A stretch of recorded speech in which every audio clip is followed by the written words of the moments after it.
Hello నమస్తే, welcome to surprise kitchen అండి. ఇవాళ మనం ఎంతో రుచికరమైన ఎంతో ఆరోగ్యకరమైన చింతకాయ పచ్చడి అండి. ఇది అందరికీ తెలిసే ఉంటుంది. మేము ఇలా చింతకాయల సీజన్ వచ్చినప్పుడు తీసుకుని ఉప్పు పసుపు వేసి దంచి పెట్టుకుంటామండి. మళ్ళీ 3 రోజుల తర్వాత మొత్తం విత్తనాలు అవి తీసేసి ఇట్లా పెట్టుకుంటాం. ఇది పప్పు చారు మనం దేంట్లోకైనా వేసుకోవచ్చు. చింతపండు బదులుగా ఈ పచ్చడి కూడా చేసుకోవచ్చు. మనం పచ్చడి నువ్వులు పల్లీలు ఇట్లా అన్ని రకాలవి పొద్దుతిరుగుడు గింజలండి. ఇవాళ మనం దీంతో ఇవి వేసి పచ్చడి చేసి చూపిస్తాను. మనం పుచ్చకాయ విత్తనాలు ఉంటాయి కదా, వాటర్ మిలన్వి, అవి కూడా వేసుకుని చేసుకోవచ్చండి.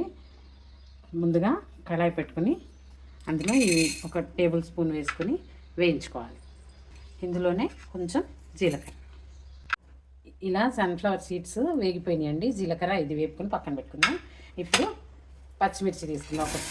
ఒక 20 పచ్చిమిర్చి తీసుకున్నామండి. రోట్లో నూరుకోవచ్చు, రోల్ అందరికి అవైలబుల్ ఉండదు కాబట్టి మిక్సీలో వేసుకున్నాం. ఇవి వేగాక ఇవి గింజలు ఇది వేసి వెల్లుల్లి ఉప్పు వేసి మంచిగా దంచుకోవాలండి. తర్వాత పోపు పెట్టుకోవాలి.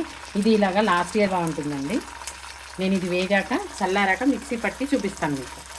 మనం మిర్చి ఎంతవరకు వచ్చింది చూద్దామండి. ఇంతేనండి, ఇంకొక 2 మినిట్స్ వేగితే అయిపోతుంది.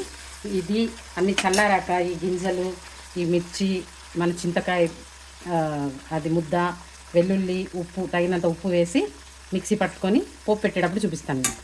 మనం మొత్తం చింతకాయ పచ్చడికి వేపుకున్నాం కదండి.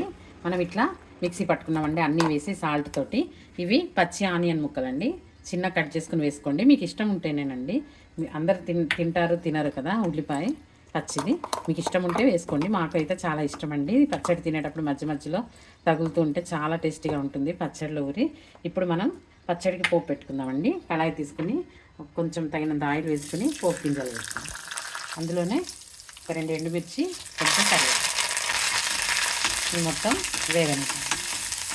ఇది నోరు బాగోలేనప్పుడు బాగుంటుందండి. జ్వరం తగిలి అది తగ్గిపోయినాక కొంచెం అన్నం తినబుద్ధి కాదు మనకి చాలామందికి.